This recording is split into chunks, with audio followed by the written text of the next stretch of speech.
मैं आपके चैनल के माध्यम से जम्मू कश्मीर लद्दाख के एसपीओज भाइयों और बहनों को जो 40,000 के करीब हैं, जिसमें हमारे डिसएंगेज एसपीओज हैं, वीडीसी एसपीओज हैं और रनिंग एसपीओज हैं, सभी को एक पैगाम देना चाहूँगा। जिस तरीके से आपकी आवाज़ को लेकर मैं पिछले काफ़ी समय से चल रहा हूँ, आपको आज आपके सामने सारा रिजल्ट आ चुका होगा कि आपके हक में कितनी पॉलिटिकल पार्टीज हैं और कितने ऑफिसर हैं। मगर मैं आपके हौसला अफजाई के लिए और आपको एक सही तरीके से एक पैगाम देना चाहूँगा अपने तमाम परिवार के मेंबरान को। मैं जानता हूं कि आपको बहुत मुश्किलात का सामना करना पड़ रहा है। मैं ये भी जानता हूं कि जो मैं आपके लिए मुझे करना चाहिए था, मैं उससे ज़्यादा आपके लिए लड़ाई लड़ रहा हूं। मैं ये भी जानता हूं कि कोई भी जम्मू कश्मीर के अंदर कोई पॉलिटिकल पार्टी और कोई भी ऑफिसर आपके हक में नहीं है। उसके बावजूद भी मैं आपके साथ एक वादा करना चाहता हूं, आपको एक आश्वासन देना चाहता हूं। काफ़ी मेरे भाई एसपीओज भाई मायूस भी होते हैं। मैं थोड़ी सी पूरी जानकारी तो नहीं दे पाऊंगा, थोड़ी सी आपको एक जानकारी देना चाहूँगा। आपको मैंने शुरू से कहा, आप मेरे परिवार का एक हिस्सा हो। आपको जब ये बयान सुनने को मिलते हैं, जो हमारे बड़े बड़े ऑफिसर, पुलिस के डीजीपी साहब के या बड़े बड़े कुछ रिटायर्ड ऑफिसरों को भी बड़ी हमदर्दी आपके साथ है। कुछ पॉलिटिकल पार्टी के लीडर तो नाम तक लेके राजी नहीं, अगर जो लेते भी हैं तो वो उन्होंने किस किस्म की टिप्पणियाँ करते हैं, यानी उनके दिलों के अंदर जो आपके लिए जगह है वो कुदरती आपने सुना भी है और आपके सामने भी है। मगर ये जो शख्स है, अल्लाह ताला से मैं दुआ करता हूँ कि मैं जब तक सही सलामत हूँ, मैं आपके सर को झुकने नहीं दूंगा। अलबत्ता जब सच्चाई के राह पे आप निकलोगे तो कठिनाइयाँ ज़रूर आती है।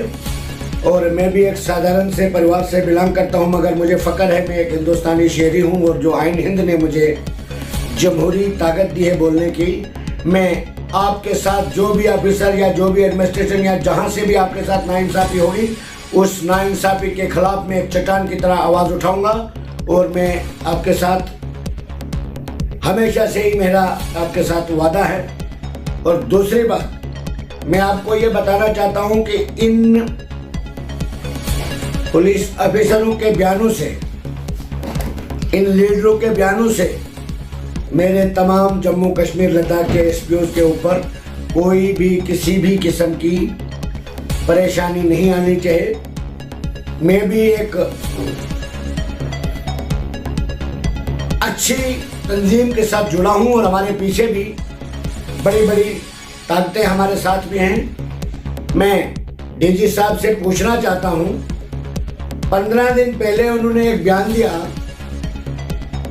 कि जम्मू कश्मीर लद्दाख का जो एसपीओज है, मेरा परिवार है, इनको हम बहुत अच्छी फोर्स के तर्ज पे देखते हैं। और फिर 4 दिन 10 दिन के बाद वो टेम्परेरी हो गए, उनको ऑलरेडी तनख्वाह मिल रही है। ये चीजें जो है शोभा नहीं देती। एक डिपार्टमेंट के जो चीफ है, उनको ये चीजें शोभा नहीं देती। अगर डीजी साहब को वाकई जम्मू कश्मीर लद्दाख के एसपीओ के साथ हमदर्दी है, जिन लोगों के साइटेशनों से ऑफिसरों के घर में काम करने वाले लोग कांस्टेबल बन गए, एएसआई बन गए, जिन लड़कों की कुर्बानियों की वजह से हमारे जम्मू कश्मीर के पुलिस ऑफिसरों ने मेडल तक लगाए और उन लड़कों को उन्होंने सड़कों पर रखा है, खुदा के घर में देर है अंधेर नहीं है। डीजी साहब, बड़ी बड़ी हस्तियां, बड़े बड़े पैगंबर चले गए तो हम तो एक मिट्टी है। अगर आपको अपना परिवार कहीं एसपीओज भाई, दूसरे स्टेटों में भी आपने ये कहा कि एसपीओज है, आपको शायद ये भूल गया होगा कि जम्मू कश्मीर लद्दाख के अंदर कितने एसपीओ भाइयों ने शहादत तक दी ऑफिसरों ने, और आप ही के हाथों से जो सरेंडर मिलिटेंट हुआ, जिसने भी सरेंडर किया उसको आपने गवर्नमेंट जॉब दे दिया। आर्मी में टीए की नौकरी करने वाले को कांस्टेबल के बराबर उससे ज्यादा सहूलियत मिलती है और आपका एसपीओ टेम्परेरी हो गया। ये आपकी कमजोरी है डीजी साहब, जो साइटेशन के केस आपके पास पेंडिंग है। मैं जानता हूं आप एक बहुत पावरफुल लीडर हैं, पावरफुल ऑफिसर हैं। आप पूरे जम्मू कश्मीर की पुलिस का हफ्ता आपके पास आता है, आप बहुत कुछ करते हो, ये सबको पता है, ये आप भूल जाइए। मैंने 50 बार होम मिनिस्टर साहब को आपके बारे में सारी जानकारी दी है। अब बदकिस्मती ये है कि जम्मू कश्मीर इस वक्त लावारिस बन चुका है। जब पब्लिक की अदालत में, जनता की अदालत में आपको जरूर जवाब देना होगा। एक तो 2 साल से ज्यादा कोई ऑफिसर किसी जगह पर रहता नहीं, आप इतने काबिल होते। पूरे जम्मू कश्मीर की पुलिस इस वक्त सफर कर रही है डीजी साहब। बदकिस्मती यह है कि आप बड़े ऑफिसर हैं, आपका बड़ा रुतबा है और ये 40,000 परिवार आपके एक बयान के ऊपर टिके होते हैं और आपको ये बात शोभा नहीं देती। और दूसरी बात ये बताना चाहूंगा डीजी साहब को, डीजी साहब से भी ऊपर बड़ी बड़ी हस्तियां बैठी है। ये कुर्सी किसी के बाप की नहीं होती, कुर्सी पे बैठ के काम करना पड़ता है।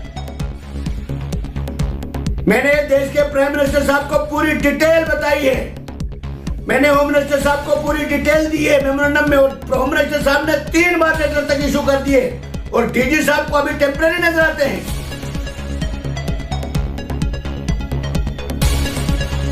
टेम्परेरी अगर हैं तो आप इनसे 24 घंटे ड्यूटी ले रहे हो, आप वायलेशन कर रहे हो इक्वल वर्क इक्वल पे का। आप मिनिमम वेजेस एक्ट इनके ऊपर लागू नहीं कर रहे हो। आप हाई कोर्ट में जवाब देने के लिए भी आपको परवाह नहीं होती है। हम भी अंदर अंदर से पूरी कोशिश कर रहे हैं। आपको चाहिए, आपका स्टाफ है, आपके बच्चे हैं, आप एक बार रिकमेंड करके दे दीजिए। आप रिकमेंड कर दीजिए कि जम्मू कश्मीर के एसपीओ को रेगुलर पॉलिसी फ्रेम कर दीजिए, एमएचए को लिख दीजिए। अगर यहां से अप्रूवल नहीं मिलेगा तो हमें कोई गिला शिकवा आपके साथ नहीं रहेगा। मगर आपकी नीति में खोटे हैं, आप एसपीओ के लिए कुछ करना ही नहीं चाहते। डिसएंगेज एसपीओ जिन्होंने 35 आईटीआई डिप्लोमा होल्डर को आप कंफर्म कर देते हो। आप ये बता सकते हैं कि आपके डिपार्टमेंट में कितनी पोस्ट है इस वक्त? आईटीआई की पेंडिंग है, बोर्ड मीटिंग आप कर नहीं रहे हो, सपोर्ट से रिलेटेड पेंडिंग है, साइटेशन केस आपके दफ्तर में पेंडिंग है। कई डिस्ट्रिक्टों के लोग हमें पता है कि आपने एसपीओ को धमका के रखा है, कोई बोल नहीं सकता है, मगर वो भी हिंदुस्तानी शहरी है। छोटे से छोटा कार्यकर्ता और छोटे से छोटा एम्प्लॉइज सबसे पहले हिंदुस्तान आइन हिंद ने उसको जमहूरियत दी अपने हक की बात करने की, और कोई भी अधिकारी बात कर सकता है। और जिस तरीके से जम्मू कश्मीर के अंदर, और आज भी हमारे ऑनरेबल हाई कोर्ट के अंदर पिटीशन चल रही है, आज हमारे Jammu Kashmir honourable high court के अंदर पिटीशन चल रही है। उसके बाद भी डीजी साहब के इस तरीके की टिप्पणी करना, ये मैं कहता हूं कि बहुत गलत बात है और इसके हम कड़े अल्फाज में मजम्मत करते हैं। और इसका जवाब हम कुछ ही दिनों के बाद जम्मू कश्मीर के अंदर एक बहुत बड़ा प्रोटेस्ट करेंगे, उसका जवाब डीजी साहब को दे दिया जाएगा। और जम्मू कश्मीर लद्दाख के एसपीओ को हम ये डिमांड करते हैं, होम मिनिस्टर साहब से भी अपील करना चाहता हूँ यहाँ दिल्ली से, कि उनको ज़ाती तवज्जो देनी चाहिए, क्योंकि जम्मू कश्मीर के 40,000 परिवार जो है वो देख रहे हैं और गवर्नमेंट ऑफ इंडिया के ऊपर उनको उम्मीदें बनी हुई है। और डीजी साहब को भी चाहिए कि उनको उनके बारे में पॉजिटिव सोच को लेके चले और उनको इंसाफ दिया जाना चाहिए। पिछले दरवाजे से लड़के लगवाए जा रहे हैं, कभी कुछ किया जा रहा है, कभी कुछ किया जा रहा है, जैसे पूछने वाला कोई नहीं। सारी चीज़ों का रिकॉर्ड सामने आ जाएगा। और जिस तरीके से जम्मू कश्मीर लद्दाख के एसपीओ की बारे में डीजी साहब सोच रहे हैं, उसको हम कड़े अल्फाज में मजम्मत करते हैं। जम्मू कश्मीर लद्दाख के एसपीओ के बारे में डीजी साहब को चाहिए कि वो तुरंत गवर्नमेंट ऑफ इंडिया को रिकमेंड करे, इनकी रेगुलर पॉलिसी फ्रेम हो जाए और इनको कांस्टेबल के बराबर सैलरी दी जानी चाहिए। जो ऑलरेडी ऑनरेबल हाई कोर्ट में पिटीशन चल रही है और उसका भी फैसला, हमें पूरा भरोसा है कि उसका फैसला बहुत जल्द आने वाला है। उसके लिए हम जो आज तक हमने बाकायदा तौर पर प्राइम मिनिस्टर साहब, होम मिनिस्टर साहब, डीजी साहब, गवर्नर साहब प्रोटेस्ट ना पीसफुल प्रोटेस्ट करके टस से मस नहीं हुए। हमने नहीं चाहा कि हम किसी भी किस्म की वायलेशन करें। आने वाला वक्त जो है